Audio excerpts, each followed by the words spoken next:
अस्सलाम वालेकुम मेरे भाइयों पूरी उम्मत मुस्लिमा इस बात को जानती है कि अल्लाह की नज़र में जो सबसे बड़ा जुर्म है, अल्लाह की नज़र में जो सबसे बड़ा गुनाह है वो शिर्क है। और कुरान ने बिल्कुल वाज़ेह ऐलान कर दिया कि अल्लाह जिस गुनाह को चाहेगा माफ़ कर देगा सिवाय शिर्क के। तो आप समझ लें कि शिर्क कितना बड़ा गुनाह और किस लेवल का गुनाह है कि अल्लाह इस पर कॉम्प्रोमाइज़ करने को तैयार ही नहीं अगर बिना तौबा किए मर गए।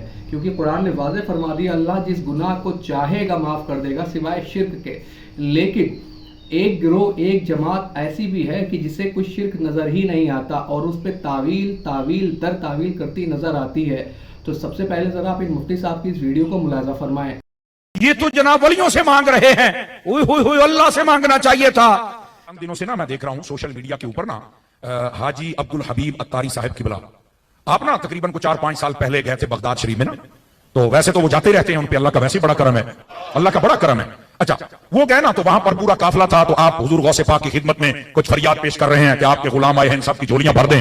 तो कई जो यतीमुल इल्म है ना, समझ रहे मेरी बात की है, यजीदुल फिक्र है, ये जो कीड़े मकोड़े हैं ये कह रहे हैं देखा ये तो जनाब वलियों से मांग रहे हैं, अल्लाह से मांगना चाहिए था। मैंने कहा जनाब मुफ्ती अहमद यार खान नईमी ने इसलिए इस बात की तसरीह फरमाई, साहिब बारे शरीयत ने तसरीह फरमाई, सैयदी आला हज़रत साहब ने तसरीह फरमाई, हमारे तमाम बुजुर्गों ने तसरीह फरमाई, और ये तसरीह मौजूद है। और वो क्या है, वो ये इस बात की वजाहत और तसरीह फरमाते हैं कि जब किसी अल्लाह वाले से अल्लाह का बंदा समझ के और ये समझ के कि अल्लाह इन्हें देता है कि हमें देते हैं, ये समझ के मांगा जाए तो जायज है, कोई शिर्क नहीं है। जब इस बात की तसरीह मौजूद है तो फिर शिर्क के फतवे क्यों, फिर क्यों लोगों के दिमाग को खराब किया जाता है? क्या तुम्हारी यही ड्यूटी है कि तुम लोगों को शिर्क के दरवाजे खोल खोल के बताते रहो, हालांकि शिर्क होता नहीं है? आपने मुफ्ती समर अब्बास साहब की इस वीडियो को सुना जिसके अंदर वो दावत इस्लामी के एक बहुत बड़े मुबल्लिग अब्दुल हबीब अत्तारी के हवाले से बात कर रहे हैं कि वो बड़े पीर साहब की आरामगाह पे गए और उन्होंने उनसे जो है वो दुआ करी कि मेरा ये काम हो जाए, मेरा वो काम हो जाए, इन सब की जो है झोलियाँ भर दो। इस तरीके की बातें अब्दुल हबीब अत्तारी साहब ने उस वीडियो के अंदर करी। इस पर वो कहते हैं कि लोग कहते हैं कि लो भाई शिर्क कर दिया, अल्लाह के सिवा तुमने किसी और से मांगकर शिर्क कर दिया, मज़ार पे जाकर तुमने मांगकर शिर्क कर दिया। इसकी जवाब के अंदर वो कुरान और हदीस कोट करने के बजाय क्या कहते हैं कि मुफ्ती अहमद यार खान नईमी साहब ने इसका जवाब पहले ही दे दिया था कि, और अहमदज़ादा साहब ने भी इसका जवाब पहले दे दिया था। क्या जवाब दिया था कि अगर किसी अल्लाह के सिवा किसी और से ये समझ के मांगा जा रहा है कि ये अल्लाह का बंदा है, इसे देता अल्लाह ही है, फिर ये हमें अता करता है, तो कहते हैं इसमें कोई भी शिर्क जैसी बात नहीं है। तो मैं पूछना चाहता हूँ इसके पीछे दलील क्या है, वो कुरान की कौन सी आयत है जो इसके पीछे दलालत कर रही है, वो कौन सी हदीस है जो इसके पीछे आप दलील बना रहे हैं? बल्कि इसके अपोजिट हमें कितनी सारी आयत कुरान के अंदर मिलती हैं और कितने सारे अहादीस हमें कुतुब अहादीस के अंदर मिलती हैं। जैसे सूरह फातिहा के अंदर ही है इय्याका नअबुदु व इय्याका नस्तईन, अल्लाह हम तेरी ही इबादत करते हैं और तुझी से मदद चाहते हैं। यहाँ से वाज़ेह हो गया कि इबादत भी अल्लाह की जाएगी और मदद भी अल्लाह से ही चाही जाएगी। और फिर सूरह नमल आयत नंबर 62 के अंदर तो अल्लाह ने बिल्कुल वाज़ेह तौर पर क्लियर कट फरमा दिया कि भला वो कौन है जो मुश्किल में फंसे हुए की पुकार को सुनता है, भला वो कौन है जो तुमसे तुम्हारी मुसीबतों को दूर करता है, भला वो कौन है जो तुम्हें ज़मीन पर अगलों का खलीफा बनाता है। क्या तुम्हारे बीच में कोई और इलाह भी है मगर तुम नसीहत नहीं पकड़ते? मेरे भाइयों बिल्कुल इससे ज़्यादा क्लियर कट अल्लाह रब्बुल आलमीन कुरान में क्या वाज़ेह करे।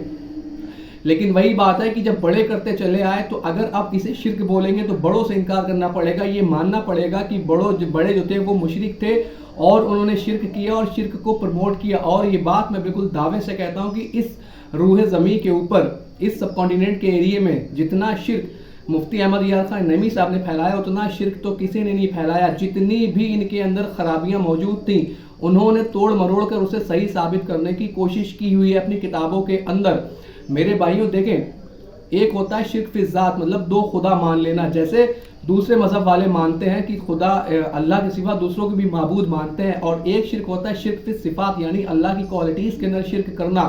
मिसाल के तौर पर ज़िंदगी और मौत अल्लाह रब्बुल आलमीन देने वाला है, रिज़्क़ अल्लाह देने वाला है, बारिश अल्लाह बरसाने वाला है। अगर कोई शख्स ये तस्लीम कर ले कि बड़े पीर साहब या ख्वाजा साहब या दीगर जिन्हें भी बुजुर्ग माना जाता है, जिन्हें भी वली अल्लाह माना जाता है कि ये भी हमें औलाद दे सकते हैं, ये भी हमें रिस्क दे सकते हैं दुनिया से जाने, मतलब ये भी हमारी मदद कर सकते हैं, तो मेरे भाइयों ये अल्लाह की क्वालिटीज़ के अंदर शिर्क है। अगर लेकिन आज जो इसके जवाबात दिए जाते हैं वो ये कहा जाता है कि रोटी अम्मी से मांग लेते हो, दवा डॉक्टर से मांगते हो, पैसे अब्बा से मांगते हो, तो जब ये शिर्क नहीं होता तो किसी वली से मांगना शिर्क कैसे हो जाएगा? تو میرے بھائیوں ڈاکٹر بھی ہمارے سامنے ہے, وہ امی بھی ہماری سامنے ہے. اگر امی دنیا سے جا چکی ہیں اور آپ ان کی قبر پر جا کر کہتے ہیں کہ یا امی مجھے روٹی دے دے, تو مجھے پوری امید ہے کہ آپ کی قبر آپ کی امی کے پڑوس میں بن جائے گی, لیکن امی کی قبر سے روٹی نہیں آئے گی. یہی بات میں کہتا ہوں کہ جو شخص دنیا سے چلا گیا پھر وہ ہماری مدد نہیں کر سکتا, کسی بھی کنڈیشن میں نہیں کر سکتا. اگر کر سکتا تو آپ مجھے بتائیں کہ دین نبی پاک صلی اللہ علیہ وسلم پر نازل ہوا, پورا کا پورا دین نبی پاک صلی اللہ علیہ وسلم پہ نازل ہوا, اور اللہ نے قرآن میں فرما دیا کہ ہم نے تمہارے دین کو مکمل کر دیا. آپ مجھے ایک حوالہ دے دیں کہ نبی پاک صلی اللہ علیہ وسلم نے اللہ کے سوا کبھی کسی اور سے مدد مانگی ہو. ایک حوالہ, ایک حدیث دے دیں کہ جو ان سے پہلے انبیاء علیہ السلام گزرے انہیں مدد کے لیے نبی پاک نے پکارا ہو, یا جو صحابہ پہلے شہید ہو گئے انہیں نبی پاک صلی اللہ علیہ وسلم نے مدد کے لیے پکارا. ایک حوالہ دے دیں. ایون مولا علی نے کبھی کسی کو مدد کے لیے پکارا ہو جو ان سے پہلے لوگ فوت ہو چکے تھے. کربلا کے اندر کیا امام حسین نے کسی اور کو پکارا تھا اللہ کے سوا؟ ایون جو بدر کی جنگ میں جب جو فرشتے نبی پاک صلی اللہ علیہ وسلم کی مدد کرنے کے لیے آئے تھے, کیا نبی پاک صلی اللہ علیہ وسلم نے فرشتوں کو پکارا تھا یا اللہ کو پکارا تھا؟ جب بالکل واضح ہے کہ نبی پاک صلی اللہ علیہ وسلم نے اللہ ہی کو پکارا اور اللہ ہی کو پکارنے کا حکم ہمیں دیا, تو پھر ہم کسی اور سے کیوں مانگے میرے بھائیوں؟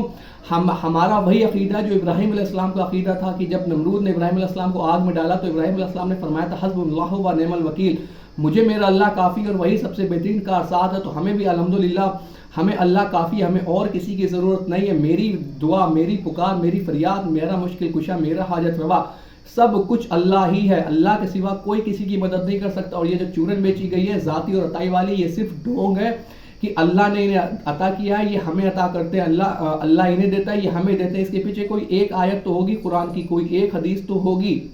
جواب میں کچھ بھی نہیں ہے, دلیل میں کچھ بھی نہیں ہے, لیکن پھر بھی یہ لوگ مانتے نہیں. کیوں نہیں مانتے؟ کیونکہ بڑے جو ہیں وہ شرک میں مبتلا تھے, وہ شرک کو پروموٹ کرتے رہے. آج سوشل میڈیا کی برکت سے یہ ایکسپوز ہو چکے, پوری طریقے سے ایکسپوز ہو چکے. قرآن نے انہیں ایکسپوز کر کے رکھا ہوا ہے, احادیث نے انہیں ایکسپوز کر کے رکھا ہوا ہے.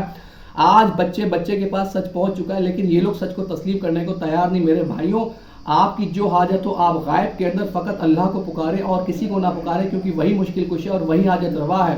امید ہے کہ بات آپ کے سمجھ آئی ہوگی. الا البلاغ.